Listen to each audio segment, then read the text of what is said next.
Hello friends, welcome to খেল দুনিয়া। 3 গোল খাওয়ার পরের ম্যাচেই ঘুরে দাঁড়ালো মোহনবাগান। মোহামেডানের বিরুদ্ধে মরশুমের প্রথম ডার্বিতে 3-0 গোলের ব্যবধানে জয় পেল মোহনবাগান। মোহনবাগান কিন্তু আজকে সুপারহিট। মোহনবাগানকে নিয়ে যেসব সমালোচনাগুলো এতদিন হচ্ছিল তার যোগ্য জবাব দিয়েছেন খেলোয়াড়রা। তো আজকের প্রথমেই যে চালটা সব থেকে ভালো দিয়েছে মলিনা, সেটা হচ্ছে প্রথম একাদশে 3খানা মাস্টার স্ট্রোক চেঞ্জ। তো সেই চেঞ্জগুলো যেমন হচ্ছে দীপেন্দুকে ডিফেন্সে না নামানো, তার বদলে 2জন বিদেশিকে সেন্ট্রাল ব্যাক হিসাবে জুড়ে দেওয়া, যেটা সব থেকে ভালো কাজ করেছে। এছাড়াও জেসন কামিংস এবং দিমিত্রি পেটাটস, এদের দুজনকে কিন্তু বেঞ্চে রাখা হয়েছে। আমরা দেখেছিলাম যে জেসন কামিংস এবং দিমিত্রি পেটাটস দুজনে নামলেই তারা মোহনবাগানের ওপরের ভাগটা কিন্তু একদম স্লথ হয়ে যাচ্ছিল, তারা কিন্তু একদম আনফিট। আজকের কিন্তু সব থেকে ভালো যে কাজটা করেছে মলিনা, সেটা হচ্ছে প্রথমেই জেমি ম্যাকলারেনকে নামিয়ে দিয়েছে এবং দিমিত্রি পেটাটস তাকে কিন্তু বেঞ্চে বসিয়ে রেখেছে, যার ফলে মোহনবাগান প্রথম থেকেই কিন্তু দুর্দান্ত ফুটবল উপহার দিয়েছে। প্রথম মিনিট থেকেই মোহনবাগান ঝড়ে কাবু হয়ে গেছে মোহামেডান বলাই যায়। প্রথম 10 মিনিটের মধ্যে কিন্তু 3-4টে গোল হজম করতে পারতো মোহামেডান, কিন্তু 8 মিনিটের মাথায় জেমি ম্যাকলারেন তার প্রথম গোলটি করে এবং সেটাও দুর্দান্ত একটা গোল করেছে। কর্নার থেকে বল আসে, সেই বলটা কিন্তু জেমি ম্যাকলারেনের মাথায় আসে এবং সেটা কিন্তু গোল করতে তিনি ভুল করেননি। এবং আজকের একটা সব থেকে লক্ষণীয় বিষয়, সেটা হচ্ছে গ্রেগ স্টুয়ার্ট, তিনি কিন্তু সেট পিস নিয়েছিলেন যতক্ষণ দিমিত্রি পেটাটস নামেননি। তো গ্রেগ স্টুয়ার্ট সেট পিস নামাতে দেখা গেল যে বেশিরভাগ সেট পিসই কিন্তু খুব ভয়ঙ্কর হচ্ছে এবং গোল হওয়ার সুযোগ তৈরি হচ্ছে, যেটা কিন্তু দিমিত্রি পেটাটস এতদিন নিলে সেটা কিন্তু হতো না। দিমিত্রি পেটাটসের কোনো সেট পিসই ঠিকঠাক হয় না এবং তিনি যখন মাঠে থাকেন তিনি কিন্তু একাই সমস্ত সেট পিস নেয়, এটা কিন্তু খুবই খারাপ একটা জিনিস ছিল। তো আজকের কিন্তু যতক্ষণ তিনি নামেননি ততক্ষণ কিন্তু স্টুয়ার্ট নিয়েছেন এবং প্রত্যেকটা সেট পিসে কিন্তু গোল হওয়ার সম্ভাবনা তৈরি করেছে। তো এটা কিন্তু একটা ভালো দিক যে গ্রেগ স্টুয়ার্টকে সেট পিস নিতে দিলে কি হয়, এবং আজকে গ্রেগ স্টুয়ার্টকে তার নিজের পজিশনে খেলতে দেওয়া হয়েছে, যার ফলে কিন্তু সারা মাঠ জুড়ে তিনি খেলেছেন। মাঝমাঠটা তিনি একাই কন্ট্রোল করেছেন, তিনি গোল করিয়েছেন এবং নিজে গোল করেওছেন। তো সব মিলে কিন্তু প্রথম 10 মিনিটে যেটা বলছিলাম যে প্রথম 10 মিনিটে কিন্তু 4-5টা গোল হয়ে যেতে পারতো, কিন্তু হয়নি।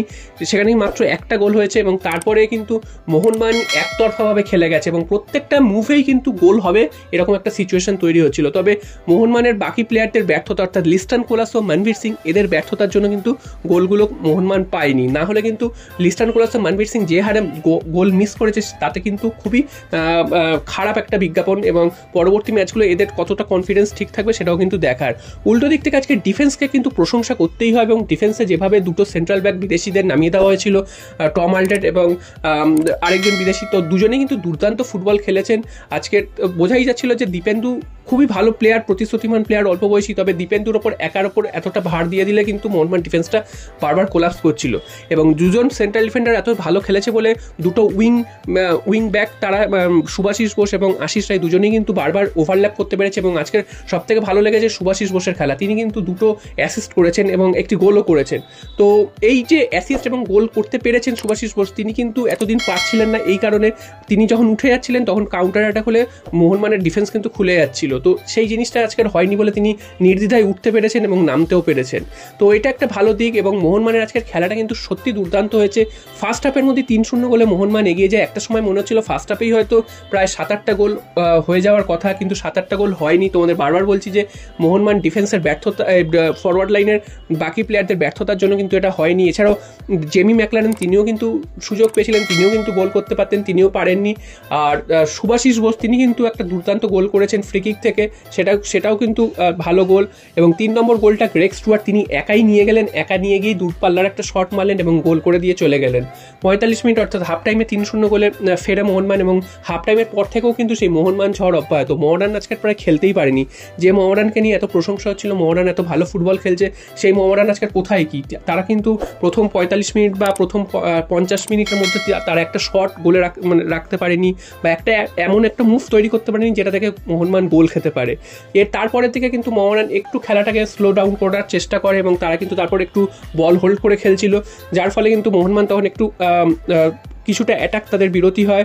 তারপর কিন্তু আবার যে মোহনবাগান অ্যাটাকে ফেরে এবং তারপর একের পর এক অ্যাটাক করে এবং তারপর যে 2টো চেঞ্জ করে সেই 2টো চেঞ্জও কিন্তু খুব ভালো হয়েছে। আশিক কুরুনিয়ানকে নিয়ে আসা হয়েছে আজকের, তা আশিক কুরুনিয়ান নামার পর কিন্তু খুবই ভালো ফুটবল খেলেছে, যেটা লিস্টন কোলাসও দৌড়াচ্ছিলেন ঠিকই, তবে তিনি কিন্তু কখন পাস করতে হয় কখন গোলে শট করতে হয় তিনি কিন্তু বুঝতে পারছিলেন না, যেটা আশিক কুরুনিয়ান নামার পর কিন্তু ভালো তিনি খেলেছেন এবং তিনি কিন্তু বেশ কয়েকটা সুযোগও পেয়েছেন এবং সুযোগ তৈরিও করেছেন।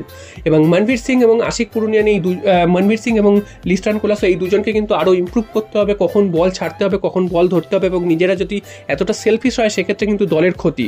আজকের মোহামেডানের বিরুদ্ধে 3-0 গোলে এগিয়ে ছিল, তাতে অসুবিধা হয়নি। যদি এটা অন্য কোনো দল হতো এবং সেটা যদি গোললেস চলতো সেই সময় কিন্তু এইগুলো অনেক কস্টলি হয়ে যেত। তো এটা মাথায় রাখতে হবে এবং মলিনাকে দেখতে হবে। তবে মলিনার উপর যে একটা খাড়া ঝুলছিল যে তার কি হবে, তার চাকরি হয়তো চলে যেতে পারে যদি আজকের ম্যাচ খারাপ হয়, তো সেই জিনিসটা থেকে বেরিয়ে আসতে পেরেছে এবং আজকের দল গঠনটা যথেষ্ট ভালো হয়েছে এবং সেটা কিন্তু প্রশংসা রাখে। পরবর্তী ম্যাচগুলো মোহনবাগান যদি এইভাবে দল গঠন করে এবং দু একটা হয়তো ছোটোখাটো চেঞ্জ করতেই পারে, তাহলে কিন্তু মোহনবাগান ভালো ফল করবে এবং দিমিত্রি পেট্রাটস, জেসন কামিন্স তাদেরকে নিয়ে যত কম বলা যায় ততই ভালো।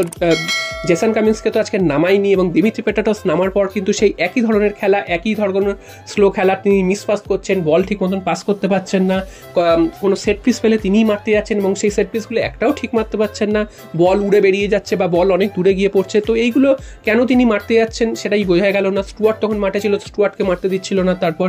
তো এইটা কিন্তু ঠিক নয়, এটা কিন্তু দেখতে হবে। যে ভালো সেট পিস নিতে পারবে তাকেই কিন্তু মারতে দেওয়া উচিত এবং গ্রেগ স্টুয়ার্ট তিনি কিন্তু দেখিয়ে দিয়েছেন তাকে যদি সেট পিস নিতে দেওয়া হয় তিনি কতটা ভালো সেট পিস নিতে পারেন। এবং তিনি তো আজকে সারা মাঠ জুড়ে খেলেছেন, তার নিজের পজিশনে যদি তাকে নামানো হয় তিনি যে কী করতে পারেন সেটা কিন্তু আজকে দেখিয়ে দিয়ে গেছেন। তো আজকের ম্যাচের সেরা প্লেয়ার স্টুয়ার্ট, তা বলতেই হয়। এবং সারাক্ষণ যতক্ষণ তিনি মাঠে ছিলেন ততক্ষণ কিন্তু তিনি মোহনবাগানকে নাস্তানাবুদ করে ছেড়েছেন। তো তারপর তাকে তুলে নেওয়ার পর কিন্তু মোহনবাগানের খেলাটা অনেকটাই স্লো হয়ে যায়। যদিও তারপরেও মোহনবাগান অনেকগুলো সুযোগ পেয়েছিল, সেটা কিন্তু দিমিত্রি পেট্রাটস, লিস্টান কোলাসো এদের ব্যর্থতার জন্য কিন্তু সেগুলো কনভার্ট করতে পারেনি। নাহলে মোহনবাগান আজকে প্রায় 1 ডজন কি 15টা গোলও হয়তো দিতে পারতো, যেভাবে গোলগুলো মিস করেছে, খুব সহজ সুযোগ মিস করেছে। তো আজকের 4 ম্যাচ থেকে 7 পয়েন্ট পেয়ে মোহনবাগান কিন্তু 4 নম্বরে উঠে এলো এবং এরপর কিন্তু লিগ আরও কঠিন হবে। এর মাঝখানে 14 দিনের বিরতি, তারপর কিন্তু ইস্টবেঙ্গলের বিরুদ্ধে মোহনবাগানকে খেলতে হবে আরও একটা ডার্বি, যেখানে ইস্টবেঙ্গলের অবস্থাও কিন্তু খুব খারাপ। তোমরা জানো যে আজকেরই এক খেলা ছিল ইস্টবেঙ্গলের, তারা কিন্তু আজকের ম্যাচেও হেরেছে, অর্থাৎ পরপর 4টে ম্যাচে হেরেছে আইএসএলে। অন্য কোনো দলের এই রেকর্ড আছে কিনা জানা নেই। এবং উল্টো দিকে যদি ওভারঅল সব টুর্নামেন্টের কথা বলো তাহলে কিন্তু পরপর 6টা ম্যাচ হারের রেকর্ড, অর্থাৎ হাফ ডজন ম্যাচ পরপর হারলো ইস্টবেঙ্গল। এটাও কিন্তু একটা রেকর্ড, যেটা ইস্টবেঙ্গল, মোহনবাগান বা অন্য কোনো বড় ক্লাবের এই রেকর্ড আছে কিনা জানা নেই। তো ইস্টবেঙ্গলকে দেখতে হবে কীভাবে ঘুরে দাঁড়াতে হবে এবং মোহনবাগানের সামনে কিন্তু বা সুযোগ ইস্টবেঙ্গলকে নাস্তানাবুদ করে এই ডার্বি থেকেও কিন্তু 3 পয়েন্ট নিয়ে আসা এবং আইএসএলে কিন্তু একটা পাকা স্থান তৈরি করা। তো তোমাদের মতামত কি অবশ্যই তোমরা কমেন্ট বক্সে জানিয়ে যেও যে আজকের ম্যাচে মোহনবাগানের পারফরমেন্স কেমন হয়েছে, যেটা নিয়ে এতদিন সমালোচনা হচ্ছিল। তো সেই সমালোচনার জবাব তো প্লেয়াররা দিয়েছে এবং মলিনাও আজকে ঠিকঠাক দল নামিয়েছেন এবং ঠিকঠাক সাবস্টিটিউশন করেছেন, যার ফল কিন্তু তোমরা দেখতেই পাচ্ছ স্কোর বোর্ডে। এবং দেখা যাক এর পরবর্তী ম্যাচগুলো মলিনা কিভাবে নিজের দলকে পরিচালনা করে।